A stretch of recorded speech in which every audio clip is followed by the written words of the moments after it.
देखो चैप्टर पढ़ रहे हैं बच्चों, हम वर्क एनर्जी पावर पढ़ रहे हैं। वर्क एनर्जी पावर बहुत इजी सा चैप्टर है, देखना जरा। वर्क एनर्जी पावर देखो सुनो, वर्क कब होता है, कब हम ये कहते हैं कि वर्क हुआ है, ठीक है, इसको ध्यान देना। वर्क कब होता है, वर्क का डेफिनेशन होता है बच्चों। वर्क कब हम बोलेंगे वर्क हुआ है, तो हम बोलेंगे work is said to be done. Work is said to be done.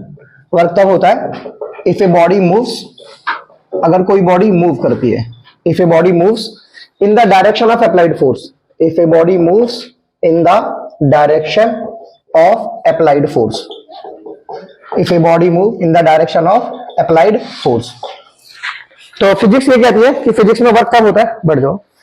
Physics ये कहती है फिजिक्स में वर्क कब होता है, अगर ये कोई बॉडी है, ये मान लीजिए हमारी कोई बॉडी है ऐसे करके, ऐसे है ना, और इस पे हमने फोर्स लगाया। क्या लगाया हमने इस पे, फोर्स।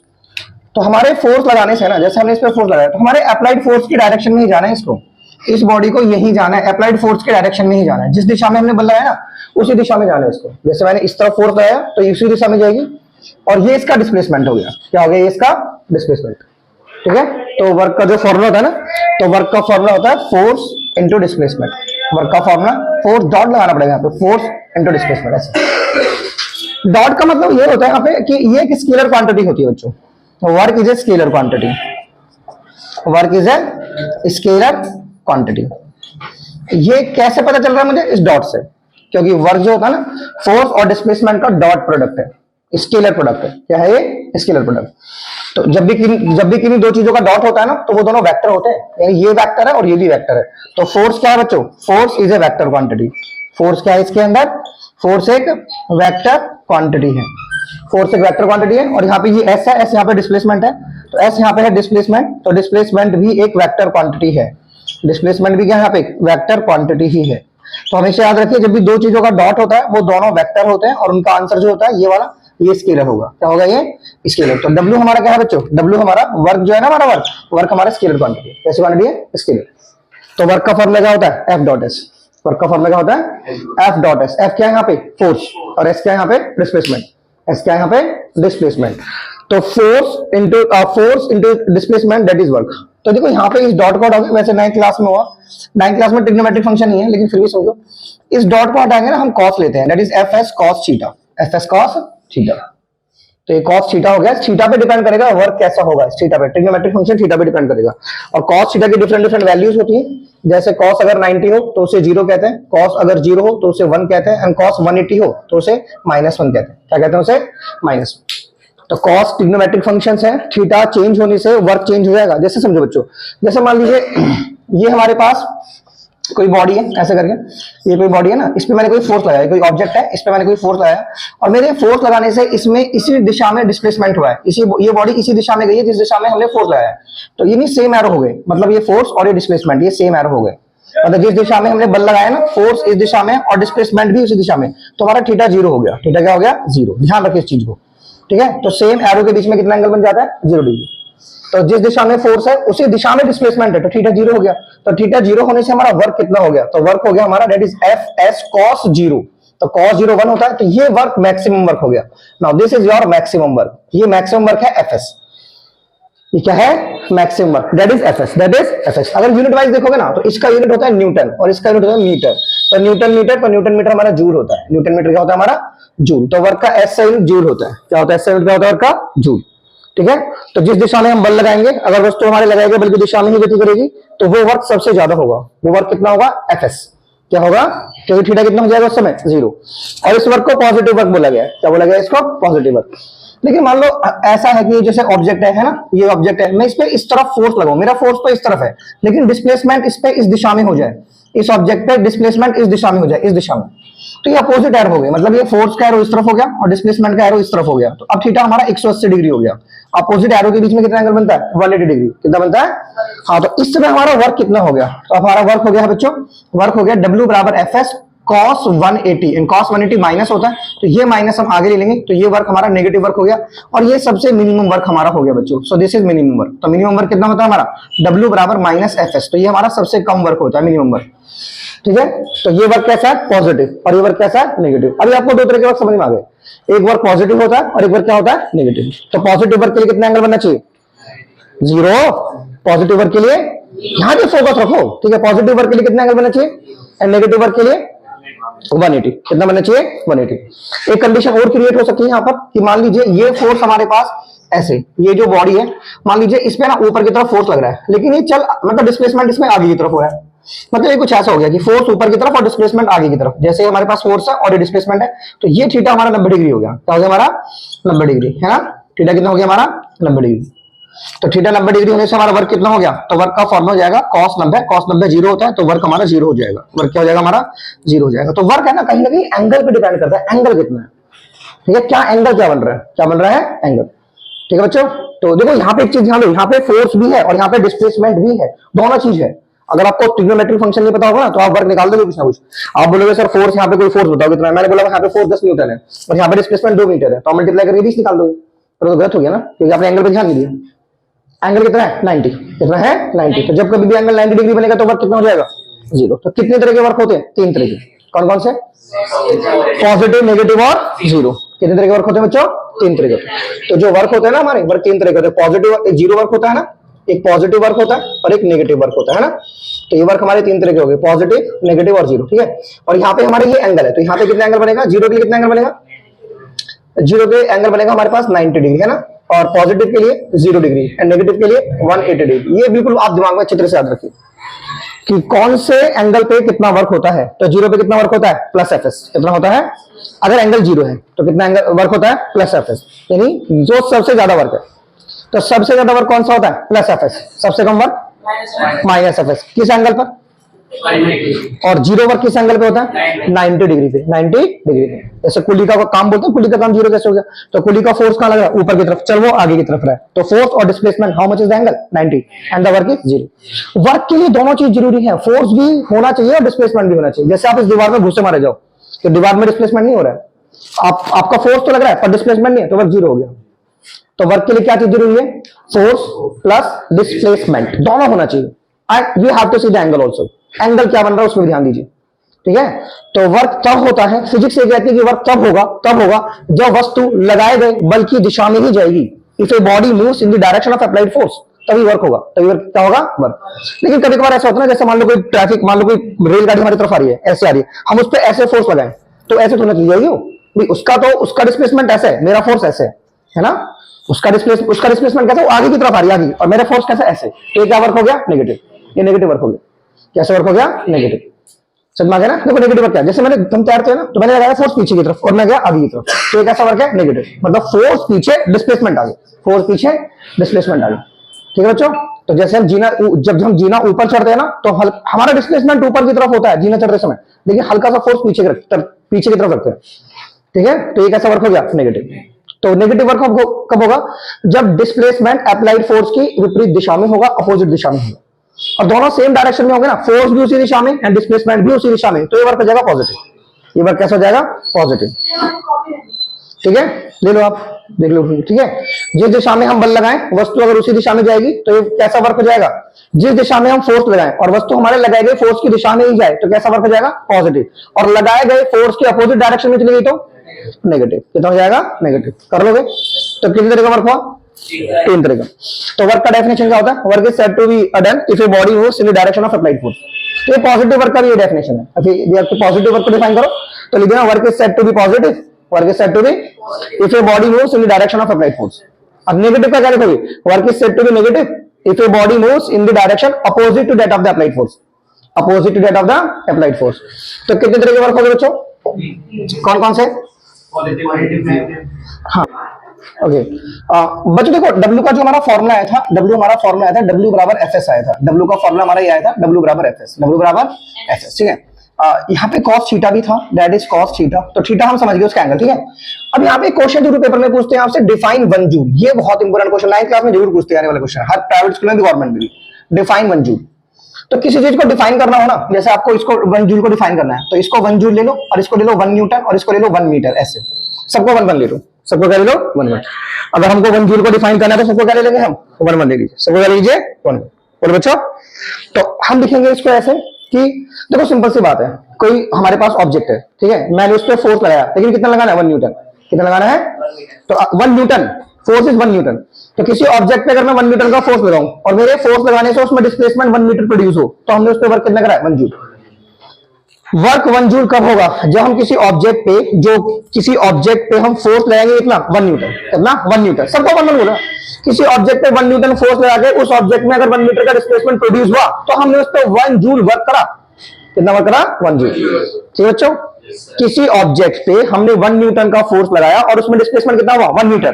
तो work is said to be 1 joule. ठीक है, तो मैं लिख देता हूं उसको कि work is said to be 1 joule. तो वर्क 1 जूल तक होगा। Work is said to be 1 joule. Work 1 joule तक होगा if a body moves, work is said to be 1 joule if we apply a force of 1 Newton. If we apply a force of 1 Newton, कि अगर हम किसी वस्तु पे 1 Newton का force लगाएं, ठीक है, work is said to be 1 joule if we apply a force of 1 Newton on an object, है ना, and displacement produced in it is 1 meter. Displacement produced in it is 1 metre. तो उसमें कितना displacement produce होना चाहिए? 1 metre. तो 1 Newton का force लगाने पर कितना डिस्प्लेसमेंट प्रोड्यूस होना चाहिए? 1 मीटर। तो उस पर कितना वर्क हुआ? 1 जूल। तो वर्क का एसआई यूनिट क्या होता है? Joule. What is the SI unit of work? Joule. ध्यान रखो, एनर्जी और वर्क की बात। एनर्जी का भी एसआई यूनिट क्या होता है? जूल होता है। वर्क का भी एसआई यूनिट क्या होता है? जूल होता है। समझ आ गया बच्चों? ओके, यहाँ पे ना मैं तुम्हें 2 तरह के फोर्सेस के बारे में बता देता हूँ। यहाँ पे बच्चों 2 तरह के फोर्स समझो। एक होता है बैलेंस फोर्स, एक कौन सा फोर्स होता है? बैलेंस। बैलेंस फोर्स मींस जैसे ये कोई ऑब्जेक्ट है, ये हमारे पास कोई ऑब्जेक्ट है, ठीक है, मैंने इस तरफ फोर्स लगाया 4 न्यूटन, 4 न्यूटन मैंने फोर्स लगाया और इस तरफ भी मैंने 4 न्यूटन फोर्स लगा दिया, तो ये फोर्स कैसे हो गए? बैलेंस। कैसे फोर्स हो गए? बैलेंस फोर्स हो गए। कभी बार पूछ लेता बैलेंस फोर्स क्या, ठीक है। और अनबैलेंस फोर्स क्या होता है बच्चों? अनबैलेंस फोर्स का मतलब जैसे कोई ऑब्जेक्ट है और मैंने इस पे यहाँ पे फोर्स लगाया 8 न्यूटन का और यहाँ पे लगा दिया मैंने 4 न्यूटन का पीछे की तरफ है, तो ये 4 न्यूटन के फोर्स से आगे जाएगा। ये ऑब्जेक्ट कहाँ जाएगा? 4 न्यूटन के फोर्स से कहाँ जाएगा? आगे की तरफ जाएगा। तो ये फोर्स कौन से हुए? ये अनबैलेंस फोर्स हुए। ये कौन सा फोर्स हुए? Unbalance force. तो थोड़ा सा फोर्सेस के बारे में ध्यान रखिए। बैलेंस फोर्स कौन से होते हैं? अनबैलेंस फोर्स कौन से होते हैं? फोर्स को किसमें नापते हैं? फोर्स को न्यूटन में। किसमें नापते हैं? न्यूटन में। और डिस्प्लेसमेंट को मीटर में। फोर्स कैसी क्वांटिटी है? वेक्टर। डिस्प्लेसमेंट कैसी है? वेक्टर। डिस्प्लेसमेंट कैसी है? एंड वर्क कैसी है? स्केलर। वर्क कैसी क्वांटिटी है? स्केलर। क्योंकि मैंने बताया ना वर्क क्या है? वर्क बच्चों डॉट है, डॉट। W बराबर डॉट है, ये एफ डॉट। इस डॉट को हटा के मैंने कॉस लिया था, एफ एस कॉस थीटा, तो ऐसे लिया था मैंने। तो डॉट मतलब होता है स्केलर। जब कभी भी हम डॉट करते हैं ना तो वो स्केलर प्रोडक्ट माना जाता है, यानी इसको डॉट प्रोडक्ट कहते हैं। क्या कहते हैं इसको? हम डॉट प्रोडक्ट। Dot product. और इसको हम स्केलर प्रोडक्ट भी कहते हैं। डॉट प्रोडक्ट माने स्केलर प्रोडक्ट। तो वर्क स्केलर प्रोडक्ट है किस किसका? PRODUCT। वर्क स्केलर प्रोडक्ट किस किसका है? फोर्स का और डिस्प्लेसमेंट का। स्केलर प्रोडक्ट है ना, तो इसके मतलब वर्क एक स्केलर क्वांटिटी है। वर्क कैसी क्वांटिटी है? स्केलर क्वांटिटी क्यों होना? स्केलर क्वांटिटी कौन सी होती है? जिसमें सिर्फ और सिर्फ मैग्नीट्यूड होता है। सिर्फ और सिर्फ क्या होता है? डायरेक्शन। वेक्टर में क्या होते हैं? Magnitude of direction. तो हमें क्या समझना है? वर्क कैसी क्वांटिटी है? स्केलर। फोर्स कैसी क्वांटिटी है? डिस्प्लेसमेंट कैसी क्वांटिटी है? वेक्टर। W का फॉर्मूला क्या होता है? वर्क का formula F dot S। And dot को हटाएंगे तो cos थीटा। डॉट को हटाएंगे तो cos थीटा। तो वर्क का फॉर्मूला क्या बना? FS cos theta. वर्क का फॉर्मूला क्या बना बच्चों? FS cos theta. चैप्टर का नाम है work energy power. Work energy और पावर। ठीक है बच्चों, तो सबसे पहले आपको मैं एक इजी टर्म बता देता हूं कि पावर देखो क्या होती है। पावर हम किसे कहते हैं? पावर। इधर सुनिए बच्चों, पावर किसे कहते हैं? पावर का मतलब होता है बच्चों rate of doing work. Power का मतलब क्या होता है? Rate of doing work. Rate of doing work, उसको हम कहते हैं power. Rate of doing work is called power. Rate का मतलब क्या होता है? सुनो मेरी बात सुनो। रेट का मतलब समझो, जैसे है ना, मैंने t सेकंड में मैंने W काम करा, t सेकंड में मैंने W काम करा, तो 1 सेकंड में मैंने कितना काम करा? तो 1 सेकंड में मैंने W बाई टी काम करा। W by T. तो 1 सेकंड में जो हम काम करते हैं वो हमारी पावर होती है। क्या होती है? हमारी पावर। आप 1 सेकंड में, मैं 1 सेकंड में 10 जूल काम करता हूं तो मेरी पावर कितनी होगी? 10 वॉट। मैं 1 सेकंड में 20 जूल काम करता हूं तो मेरी पावर कितनी होगी? 20 वॉट। मैं 1 सेकंड में 40 जूल काम करता हूं तो मेरी पावर क्या होगी? 40 वॉट। अब ये बल्ब मान लो 100 वॉट का है, तो आप समझ जाओ सर ये 1 सेकंड में 100 जूल काम करता हूं तो ये 100 वॉट का है। तो 1 सेकंड में कोई कितना काम करता है वो उसकी पावर होती है। तो पावर को कैसे डिफाइन किया मैंने? Rate of doing work is called power. तो पावर का जो एसआई यूनिट होता है ना बच्चों, पावर का जो एसआई यूनिट होता है उसे कहते हैं वॉट। क्या कहते हैं हम? वॉट। तो पावर को किसमें नापते हैं हम? वॉट में। पावर को किसमें नापते हैं हम? वॉट में। ठीक है, समझ आ गया? बता दूं मैं सब? ठीक है। देखिए हमने कहा था पावर का जो हमारे पास फॉर्मूला था that is W by T. इधर सुनिए, तो W को नापते हैं हम जूल में और टाइम को नापते हैं हम सेकंड में, तो पावर को नापते हैं हम वॉट में, पावर को नापते हैं हम यहाँ पे वॉट में। जैसे मैंने को डिफाइन किया था डिफाइन 1 जूल, यहाँ पे एक और क्वेश्चन है मेरे पास डिफाइन 1 वॉट, डिफाइन 1 वॉट। तो यहाँ पे मुझे डिफाइन करना है 1 वॉट, ये मेरा क्वेश्चन है बच्चों कि मुझे 1 वॉट को डिफाइन करना है। तो सबको 1 1 मान लो ना। अगर आप 1 जूल काम 1 सेकंड में कर रहे हो, 1 जूल काम 1 सेकंड में कर रहे हो, मैं 1 जूल काम कर रहा हूं और 1 सेकंड में कर रहा हूं, तो मेरी शक्ति कितनी खर्च हुई? 1 वॉट। पावर माने शक्ति। अगर मैं 1 जूल काम 1 सेकंड में कर रहा हूं तो मेरी पावर कितनी लॉस हुई? 1 वॉट। 1 वॉट। तो power is said to be 1 watt. Power को क्या बोलते हैं हम? Power is said to be 1 watt. तो पावर 1 वॉट तब होगी जब क्या होगा? व्हेन 1 जूल ऑफ वर्क, कितना work? When 1 joule of work, when 1 joule of work has been done in 1 second, in 1 second. तो पावर 1 वॉट तब खर्च होगी जब 1 जूल काम का समापन 1 सेकंड में होगा। किसमें होगा? 1 सेकंड में। कुछ यूनिट देखो बच्चों पावर की, देखो एक होती है मेगावाट। क्या होती है? मेगावाट। तो 1 मेगावाट में बच्चों 10 की पावर 6 वाट होते हैं। कितने होते हैं? 10 की पावर 6 वाट। और एक होती है किलोवाट, 1 किलोवाट में 10 की पावर 3 वाट होते हैं, 10 की पावर 3 वाट होते हैं। ठीक है। एक होती है हॉर्स पावर। क्या होती है? तो इसमें ना एक हॉर्स पावर में 746 वाट होते हैं बच्चों, और किलोवाट बोलेंगे तो 1000 से डिवाइड कर दो, 0.746 किलोवाट होते हैं। ये होती है हमारी हॉर्स पावर। और हॉर्स पावर का मतलब होता है दैट इज, ये हमारी प्रैक्टिकल यूनिट होती है बच्चों। क्या कहते हैं इसे? Practical unit of power. तो ये पावर की प्रैक्टिकल यूनिट होती है। ठीक है। पावर की प्रैक्टिस मतलब मशीनों की जो पावर वगैरह होते हैं उसे हॉर्स पावर में नापते हैं। तो ये देखो लास्ट में क्वेश्चन की पावर का ऐसा यूनिट क्या है? वॉट। तो what is the practical unit of power? Horse power. एक हॉर्स पावर में कितने वाट होते हैं? 746 वाट। तो कभी कभी पूछते हैं किलोवाट और हॉर्स पावर में कौन बड़ा है? तो मोटी सी बात है किलोवाट बड़ा है। किलोवाट किससे बड़ा है? हॉर्स पावर से। किलोवाट किससे बड़ा है? हॉर्स पावर से। तो पावर समझ गए ना। तो पावर का मतलब होता है रेट ऑफ डूइंग वर्क। देखो रेट का मतलब होता है टी से भाग करना, वर्क को भाग कर दीजिए। तो देखो लास्ट में जूल पर सेकंड का होता है, जूल पर सेकंड वॉट होता है। पावर का सेकंड का होता है वॉट होता है। पावर को डिफाइन करो, डिफाइन 1 वॉट करो, डिफाइन 1 वॉट। तो ये सिंपल सिंपल क्वेश्चन आती है। अगर मैं अगली टर्म बताऊं आपको, तो हमारी नेक्स्ट टर्म क्रिएट होती है यहाँ पे एनर्जी। क्या क्रिएट होती है? एनर्जी। एनर्जी को ऐसे डिफाइन करते हैं कैपेसिटी ऑफ डूइंग वर्क। कैसे डिफाइन करते हैं बच्चों? Capacity of doing work. Capacity of doing work is called energy. काम करने की जो आपकी क्षमता है उसे हम ऊर्जा कहते हैं, उसे हम एनर्जी कहते हैं। क्या कहते हैं हम उसे? एनर्जी।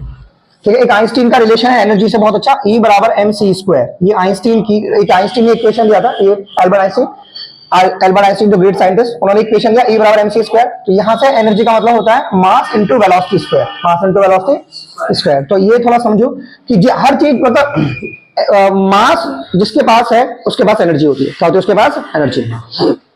जिसके पास एनर्जी उसके पास क्या होता है? मास होता है। क्या होता है उसके पास? मास। तो ये तुम पढ़ोगे हर क्लासेस में। फिलहाल तो क्या याद करो? Capacity of doing work is called energy.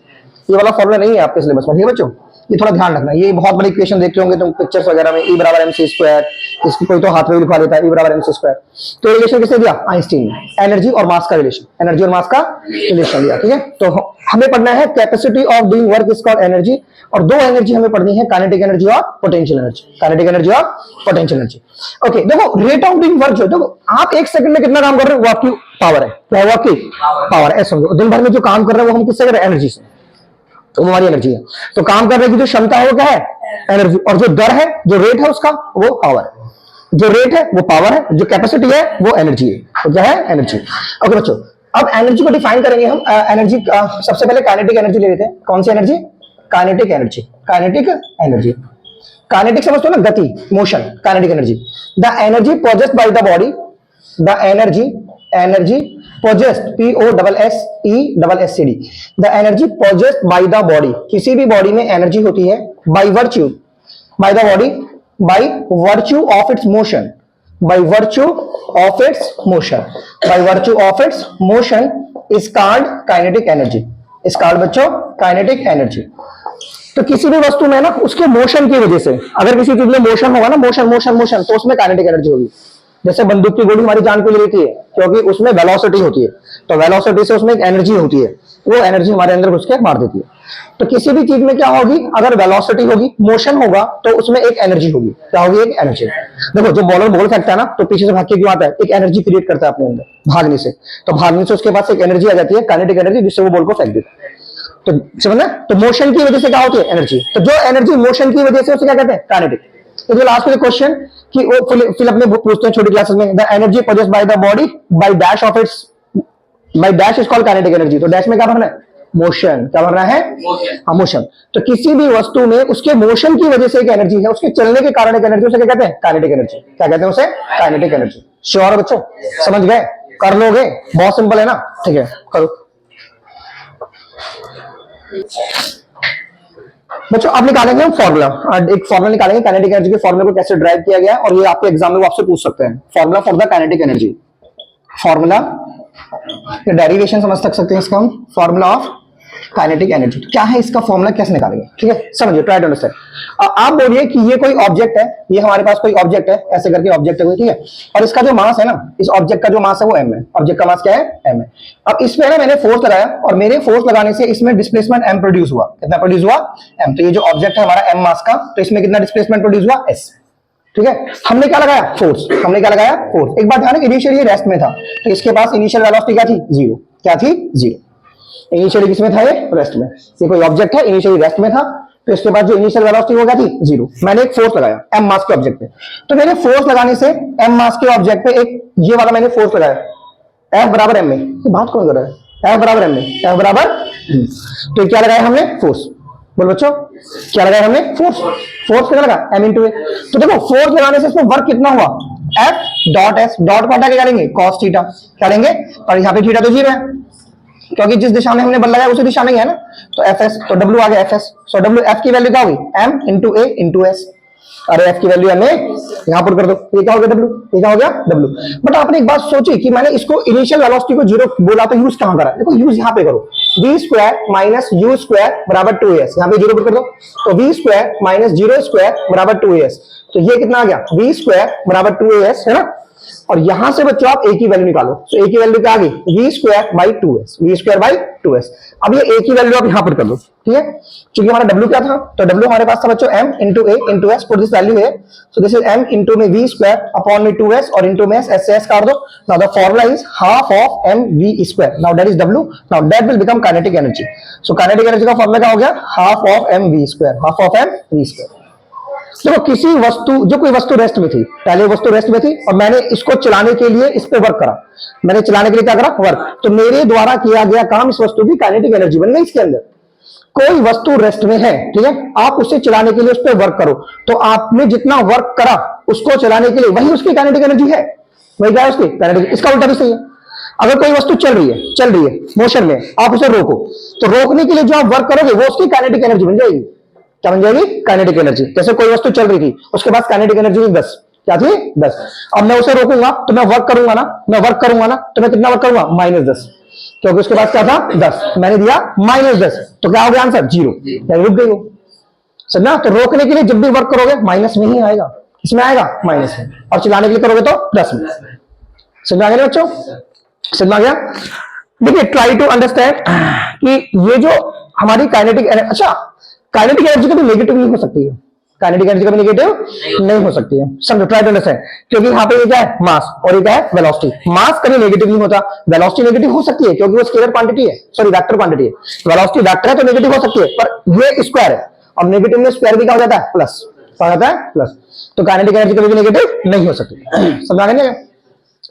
अगर आप ही मान लो आपकी एनर्जी नेगेटिव आ रही है, -210 जूल ऐसे आ रही है, तो आप समझ जाओ कि नेगेटिव मतलब ये है कि हमने उसको रोका है, हमने उस बॉडी को रोका है, वो चल रही थी मोशन में, हमने रोकने के लिए उस पर जो वर्क करा है। नेगेटिव का मतलब ये है कि हमने उसे रोका है, इसलिए नेगेटिव है। इसलिए क्या है? नेगेटिव है। समझ में आ गया क्या? क्योंकि नेगेटिव एनर्जी तो होती नहीं ना, मेरे पास नेगेटिव एनर्जी, 0 से कम एनर्जी कैसे पॉसिबल है? सो काइनेटिक एनर्जी क्या नहीं होती? नेगेटिव नहीं होती। एक एनर्जी होती है वो नेगेटिव होती है, उसे समझेंगे वो नेगेटिव कैसे है। पोटेंशियल एनर्जी होती है नेगेटिव। कौन सी एनर्जी होती है? पोटेंशियल एनर्जी नेगेटिव होती है, पर काइनेटिक एनर्जी नेगेटिव नहीं होती। मतलब पोटेंशियल एनर्जी नेगेटिव हो सकती है, काइनेटिक नेगेटिव नहीं हो सकती। तो आपको you have to focus on this word कि काइनेटिक एनर्जी जो है बच्चों can not be negative. Can not be negative. ये नेगेटिव नहीं हो सकती। क्यों नहीं हो सकती? Because mass can not be negative. Mass negative नहीं हो सकता। Mass can not be negative. Mass negative नहीं हो सकता। बट वेलोसिटी नेगेटिव हो सकती है, क्योंकि वो वेक्टर है। But velocity can be negative. Velocity can be negative, but square of velocity is always positive. But square of velocity is always positive. Square क्या होगा velocity का? हमेशा पॉजिटिव ही होगा। वेलोसिटी एक वेक्टर क्वांटिटी है, जो चीज वेक्टर होती है वो माइनस में जा सकती है, लेकिन स्क्वायर में तो माइनस भी क्या हो जाता है, प्लस। समझ आ गया बच्चों? तो वेलोसिटी नेगेटिव नहीं हो सकती, सो kinetic energy can not be negative. समझ आ गया? एक सिंपल सा क्वेश्चन ऐसे दे देते हैं तुमको पेपर में, वो बोल देंगे कि काइनेटिक एनर्जी जो है ना ऐसे, कि काइनेटिक एनर्जी 400 जूल है, काइनेटिक एनर्जी कितनी है, 400 जूल है, और मास जो है हमारे पास, मास निकालिए, और जो वेलोसिटी है ना हमारे पास वो 2 मीटर पर सेकंड है। वेलोसिटी क्या है, 2 मीटर पर सेकंड। ओ भाई तो फॉर्मूला लगाओ, बहुत आराम से कर लो इसको। तो काइनेटिक एनर्जी का पहले फॉर्मूला लगाओ, half of m v square. So kinetic energy की जगह लिख दो 400, ठीक है, यहाँ पे लिख दो हाफ। ओके, मास मुझे निकालना है, वेलोसिटी है 2 का स्क्वायर, है ना, तो ये 2 यहाँ आ जाएगा बच्चों, ये 400, ये गुणा में 2, और ये 2 का स्क्वायर 4 नीचे आ जाएगा, यहाँ पे आ जाएगा मास, इसको इससे काटेंगे तो 100 दूनी 200, ठीक है, तो मास कितना आ जाएगा बराबर 200 किलो। कितना आ जाएगा बच्चों, 200 किलो। ये 400 से काटा 100, 100 दूनी 200, तो मास कितना हो जाएगा इसका, 200। कितना हो जाएगा बच्चों इसका, 200। तो काइनेटिक एनर्जी कितनी थी उसके पास, 400। कर लोगे ना, ठीक है, 200 kg। तो that is very simple question, जो एग्जाम में आपसे पूछ लेंगे कि काइनेटिक एनर्जी दे दी और मास दे दिया, सीधा फॉर्म में पुट करो, निकालो आंसर। कर लोगे क्वेश्चन? कभी कभार बोलते हैं कि काइनेटिक को, कभी कभार बोलेंगे कि है ना, जैसे हमारे पास काइनेटिक एनर्जी थी half of m v square, समझना बात को, ये बोलेंगे हाफ एम वी स्क्वायर। अब बोलेंगे मैंने मास को डबल कर दिया, मैंने मास को या वेलोसिटी को मैंने डबल कर दिया, तो आप बोलना कि सर वेलोसिटी को उसने 2v कर दिया, क्या कर दिया, तो उसकी नई काइनेटिक एनर्जी कितनी हो जाएगी, नई काइनेटिक एनर्जी न्यू के ई डैश बराबर ये लिखना हाफ ऑफ एम, यहाँ पे 2v का होल स्क्वायर, 2v का होल स्क्वायर, तो 2 2 जगह होता है 4, 2 2 जगह होता है 4, सो that is mass into v 4 into v square. सही बच्चों? अब मल्टी इसको काटना वाटना नहीं है, बस 4 को आगे ले, ऐसे काटते नहीं है स्क्वायर, ये half of m v square, compare कर रहे हैं ना, ऐसे तुलना कर रहे हैं। तो ये पहले वाली काइनेटिक एनर्जी होगी, यानी फर्स्ट काइनेटिक एनर्जी ये थी, तो नई काइनेटिक एनर्जी होगी पहले वाले का 4 गुना, नई काइनेटिक एनर्जी क्या हो गई है, पहले वाले का 4 गुना। ठीक है बच्चों? ऐसे सिंपल सिंपल क्वेश्चन समझो। मुझे बोला वेलोसिटी को मैंने डबल कर दिया, अब बोलो काइनेटिक एनर्जी कितनी हो जाएगी, तो समझ जाओ आप, काइनेटिक एनर्जी का फॉर्मूला लिखो, वेलोसिटी को डबल कर देखो, कर लोगे? बता दूं मैं इसको। तो काइनेटिक एनर्जी समझ में आएगा, अगर आप किसी वस्तु को चला रहे हो, चलाने के लिए उसमें वर्क कर रहे हो, तो जो चलाने के लिए आपने उस पर काम करा ना, वो उसकी काइनेटिक एनर्जी है, और वो पॉजिटिव है। ठीक है? अच्छा, अगर हम किसी वस्तु को कोई वस्तु चल रही है, हम उसे रोकने के लिए उसको वर्क कर रहे हैं, तो वो नेगेटिव हो जाएगा। तो कैसे हो जाएगा, नेगेटिव। नेगेटिव मतलब क्या बताएगा कि हमने उसे रोका है, हमने उसे रोका है, नेगेटिव हमको ये बताएगा। समझ में आ गया? समझ में आ गया बच्चों? तो काइनेटिक एनर्जी को हम नेगेटिव नहीं कह सकते, नेगेटिव नहीं होती है, क्योंकि ये हमेशा मास हमेशा क्या होता है, पॉजिटिव। मास क्या होता है, हमेशा पॉजिटिव, और वेलोसिटी का स्क्वायर भी क्या होता है, पॉजिटिव। समझ में आ गया? तो चलो मिटा देते हैं इसको, मिटा दें इसको। तो माइनस अगर आ रहा है ना, माइनस अगर आ रहा है, तो इसका मतलब समझो कि वो रोकने के लिए आ रहा है। क्या आ रहा है, वो रोकने के लिए। चलो मैं इस माइनस को अभी क्लियर करता हूँ, माइनस किस तरीके से बता रहा हूँ आपको। लो भाई, ठीक है, ठीक है, देखो सुनो, जैसे मान लो ये हमारे पास एक कार है, क्या है हमारे पास है कि ये कार है, ठीक है, ये सपोज कार है, और इसका जो मास है ना वो 1500 केजी है। मास कितना है इसका, 1500 केजी, और ना 60 किलोमीटर प्रति घंटे की रफ्तार से चल रही है, ये इसकी वेलोसिटी है, और हमने इस पे स्टॉप करा। क्या करा, इसे स्टॉप कर दिया।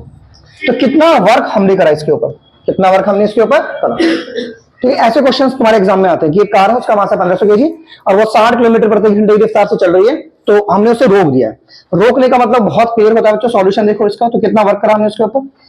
देखो इसमें है ना, आप पहले लिख लो कि इसका मास कितना है। मास कितना है इसका, 1500 केजी, और ये उसकी इनिशियल वेलोसिटी है, ये कितनी है, 60। लेकिन किलो, इसको किलोमीटर को मीटर पर सेकंड में चेंज करने के लिए 5/18 से गुणा कर दो, 5/18 से, क्योंकि वेलोसिटी हम हमेशा मीटर पर सेकंड लेते हैं। तो ये आ गया हमारे पास 50/3। क्या आ गया हमारे पास है, 50/3 मीटर पर सेकंड। ठीक है बच्चों, ये 50/3 मीटर पर सेकंड हो गया, ये हो गया हमारी वेलोसिटी। अब स्टॉप का मतलब होता है फाइनल वेलोसिटी 0, फाइनल वेलोसिटी 0। ठीक है, अब इस क्वेश्चन में 2 वेलोसिटी हो गई, एक u और एक v। कौन कौन सी होगी, एक u और एक v। तो हमें निकालना how much work we have done on it. So w का फॉर्मूला जो हो गया, that is half of m v square minus half of m u square, half of m v square minus half of m u square. बोलो बच्चों, कर लोगे, half of m v square minus half of m u square. ये जो w है ना, ये ना चेंज, ये change in the kinetic energy है, चेंज इन द काइनेटिक।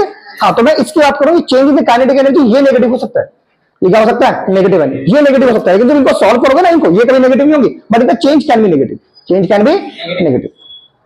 समझ में जाएगा? इसको सॉल्व करोगे तो नेगेटिव कैसे हो जाएगा यार, हाफ पुट करो, m पुट करो, u पुट करो, पॉजिटिव आएगा आंसर, आएगा ना पॉजिटिव। भाई इतने को सॉल्व करो, काइनेटिक एनर्जी पॉजिटिव आएगी, लेकिन तो पूरा निकालोगे ना, तो change in the kinetic energy आ जाएगा, काइनेटिक एनर्जी का चेंज, तो वो नेगेटिव हो सकता है। यहाँ समझे, समझो बात को। जैसे आप ये वाली जो वैल्यू है ना, ये वाली वैल्यू यहाँ पुट कर दो m, है ना, और ये वाली वैल्यू यहाँ पुट कर दो, तो ये जो आएगी ये हमेशा पॉजिटिव आएगा, क्या आएगा हमेशा, ये कभी नेगेटिव नहीं आएगा। समझ में आ गया, चेंज नेगेटिव में आ जाएगा। चेंज नेगेटिव में आ जाए। तो मैंने क्या बताया था, कोई गाड़ी चल रही है, अब मैं उसे स्टॉप कर रहा हूं तो हमेशा नेगेटिव ही आएगा, उस पर किया गया काम, उस पर किया गया वर्क हमेशा क्या आएगा, नेगेटिव ही आएगा। चलो करके देखो, ये हो गया पहले हाफ ऑफ एम कॉमन ले लो, यहाँ हो गया v square minus u square, so ये हो गया मेरे पास हाफ, और एम कितना हो गया मेरे पास 1500, एम कितना हो गया, वी मेरे पास बच्चों 0 स्क्वायर है, और ये मेरे पास 50/3 का होल स्क्वायर है, 50/3 का होल स्क्वायर है, सही समझा बच्चों। सो ये कितना आ गया हमारे पास 1/2, ये मेरे पास आ गया 500, ये जीरो हटा दो यहाँ से, ये माइनस बाहर ले लो, ये माइनस बाहर ले गया, और ये आ गया मेरे पास 2500 डिवाइड बाई 9, 2500 डिवाइड बाई 9, ठीक है बच्चों। ये हमारे पास 1500 था ना, ये क्या था हमारे पास 1500, और ये कितना आ गया 2500 डिवाइड बाई 9, तो इसको मल्टीप्लाई कर देंगे, 2 7 14, 2 5 10 है ना, और तो कटेगा नहीं, ये 3 से कट जाएगा, 3 एकम 3, 3 दूनी 6 है ना, 3 दूनी 6, 3 पंजे ये 3 3 9, 3 3 9, 25 25 625, 25 25 625 के पीछे कितनी जीरो लगी, 1 2 3, इससे मैंने काटा 3 से, इससे मैंने काटा 3 से। तो जब तुम इसे सॉल्व करो नेगेटिव आ गया, क्या गया, अब इसे सॉल्व कर लेना, क्या गया नेगेटिव, तो नेगेटिव क्या है, चेंज, तो change can be negative, change can be negative. यही मैं बता रहा था आपको कि काइनेटिक एनर्जी नेगेटिव नहीं होगी, लेकिन जब कोई बॉडी चलेगी उसे आप स्टॉप करोगे तो उसमें जो चेंज इन काइनेटिक एनर्जी आएगा that could be negative, that could be negative.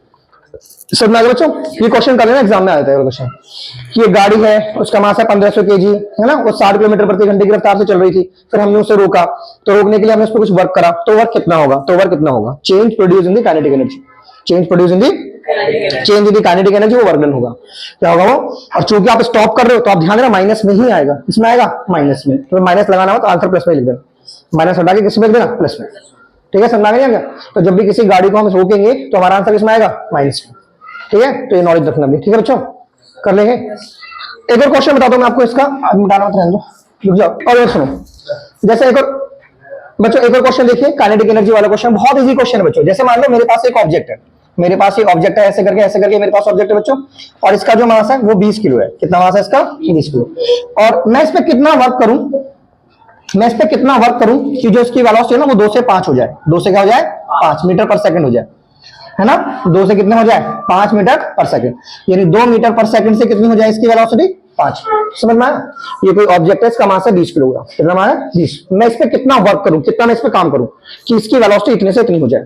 आपको समझ में आएगा सर, एक मास 2 वेलोसिटी, अभी तो करवाया मैंने, एक मास और 2 वेलोसिटी, तो लगाओ सॉल्यूशन कि सर एक मास है, पहले गिवन गिवन लिख लेना सब, ऐसे गिवन लिख देना कि भैया मास जो है ना वो मास हमारा 20 की है, मास क्या हमारा 20 किलो है ना, बोलो ये इनिशियल जो पहले होता है ना वो यू होता है, बाद में वी होता है, तो यू कितना हो गया हमारे पास 2 मीटर पर सेकंड, और वी कितना हो गया हमारे पास 5 मीटर पर सेकंड, वी कितना हो गया, हाँ तो ये मास हो गया, ये यू हो गया, ये वी, हमें निकालना डब्ल्यू, क्या निकालना हमें, तो डब्ल्यू का फॉर्मूला क्या हो गया बच्चों, half of m that is v square minus u square, v square minus u square, ठीक है।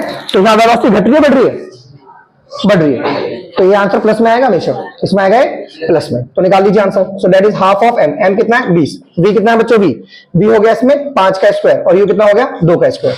देखिए वेलोसिटी हमेशा मीटर पर सेकंड में ही लेंगे, वेलोसिटी किसमें लेंगे हमेशा मीटर पर सेकंड में, तो इसको इससे काटेंगे कितना आ गया 10, ये हो गया बच्चों 25, और ये हो गया हमारे पास 4, 25 में 4 21, तो 21 को 10 से गुणा कर दीजिए बच्चों, ये हो गया 210 जूल। देखो आया ना प्लस में आंसर, प्लस में आंसर आया ना, क्योंकि वेलोसिटी बढ़ रही है, वेलोसिटी बढ़ रही है, तो एक मास था इतना, मुझे उसकी वेलोसिटी इतने से इतना करना था, तो मैं इसमें उतना काम करूंगा 210 जूल, कितना काम करूंगा मैं इस पे 210 जूल, कर लोगे ऐसे क्वेश्चन। तो ये कौन सी एनर्जी थी हमारी, काइनेटिक एनर्जी, काइनेटिक एनर्जी, कर लोगे बच्चों, श्योर हो।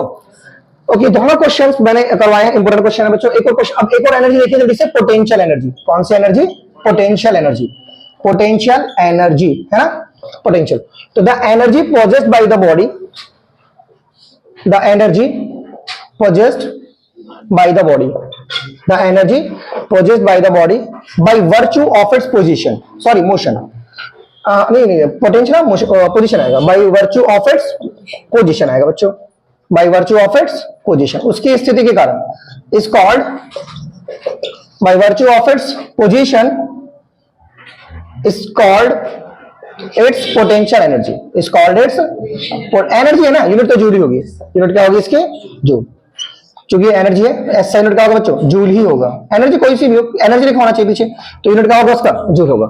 तो किसी वस्तु में उसकी पोजीशन की वजह से जो एनर्जी होती है, पासपा मतलब पोजीशन की वजह से पोटेंशियल, एंड मोशन की वजह से काइनेटिक, मोशन की वजह से काइनेटिक, पोजीशन की वजह से पोटेंशियल एंड मोशन की वजह से काइनेटिक एनर्जी, समझ में? देखो सुनो, जैसे मान लीजिए ये कोई ऑब्जेक्ट यहाँ पे रखा हुआ है, ठीक है, ऐसे करिए, अब इस ऑब्जेक्ट को मैंने यहाँ पे रखना है, यहाँ पे ऐसे, ये कोई ऑब्जेक्ट है एम मास का, ये कोई एम मास का ऑब्जेक्ट है, ये एम मास का ऑब्जेक्ट है। इसका नीचे की तरफ जो वेट लग रहा है ना वो mg है। कितना है? mg। अब मुझे ना h डिस्प्लेसमेंट करना है, मतलब मुझे इतनी दूरी इसको ट्रेवल करवाना है h, मुझे इसे उठा के यहां रखना है, ठीक है। तो पहले तो मैं कितना फोर्स लगाऊंगा, इस फोर्स को काटने के लिए मैं फोर्स लगाऊंगा ऐसे, तो मैं w करूंगा, w का फॉर्मूला f s है ना, fs, w का फॉर्मूला fs। देखो बच्चों सुनो, w का फॉर्मूला क्या होता है? fs। तो f कितना है इसका? mg। f कितना है इसका? mg। f कितना है इसका? ये नीचे की तरफ फोर्स कितना है? mg। और s कितना? डिस्प्लेसमेंट, डिस्प्लेसमेंट इज h, तो that is h, that is h।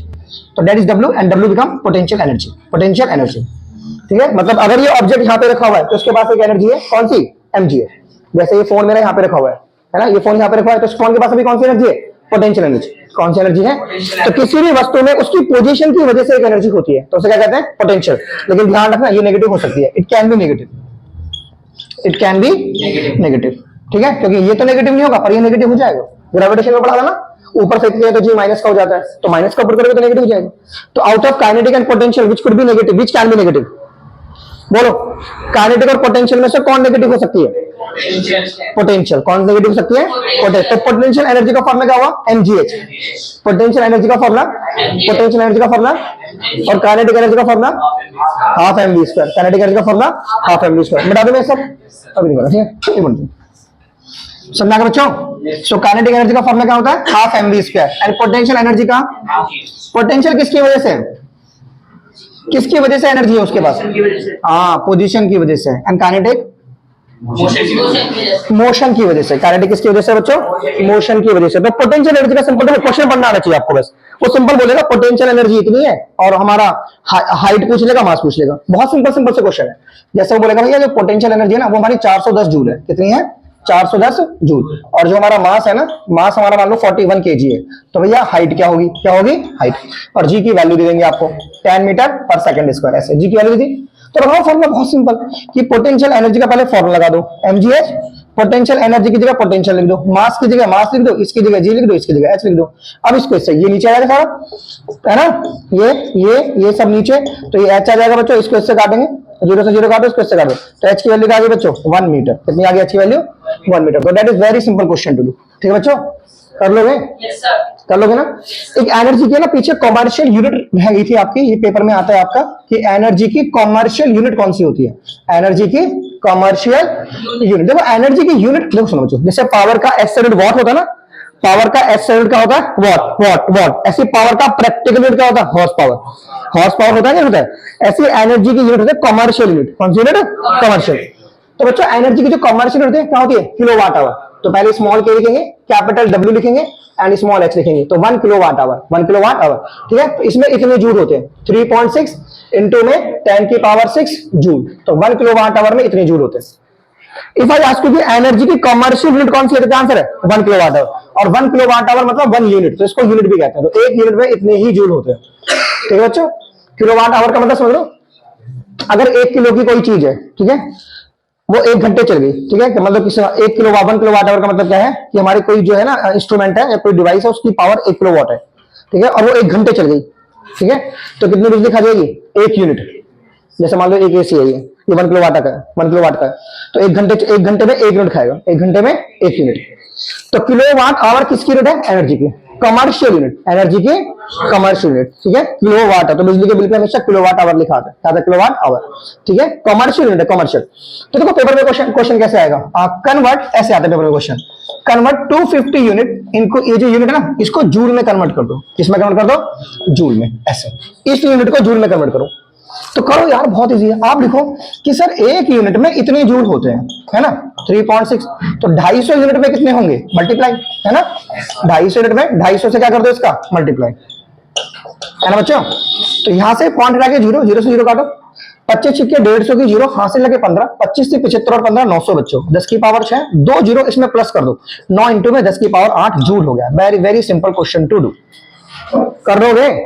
बहुत सिंपल क्वेश्चन है। 250 यूनिट को जूल में कन्वर्ट कर दिया, 250 यूनिट को जूल में कन्वर्ट कर दिया, कर लोगे? कभी कभार होता है कि कन्वर्ट करो, आप किलोवाट आवर को जूल में कन्वर्ट कर दो, किलोवाट आवर को जूल में। तो देखो जैसे है ना, ये हमारे पास 1 किलोवाट आवर है, 1 किलोवाट आवर, ठीक है बच्चों, ये हमारे पास क्या है? 1 किलोवाट आवर। इसको किसमें कन्वर्ट करना है? मुझे जूल में कन्वर्ट करना है। तो जैसे हमारे पास 1 किलोवाट आवर है, 1 किलोवाट आवर है ना, तो 1 किलोवाट में कितने वाट होते हैं बताओ? 1 किलोवाट में 1000 वाट होते हैं। कितने वाट होते हैं? और 1 घंटे में 3600 सेकंड होते हैं। 3600। अब इसको सेम पे कर दो बच्चों, ये हो गया 1000, ये हो गया 3600 और ये हो गया वॉट इनटू में सेकंड। वॉट इनटू में सेकंड। तो वॉट इनटू में जो वॉट इनटू सेकंड होता है ना, वॉट वो क्या होता है बताओ? वॉट इनटू सेकंड क्या होता है?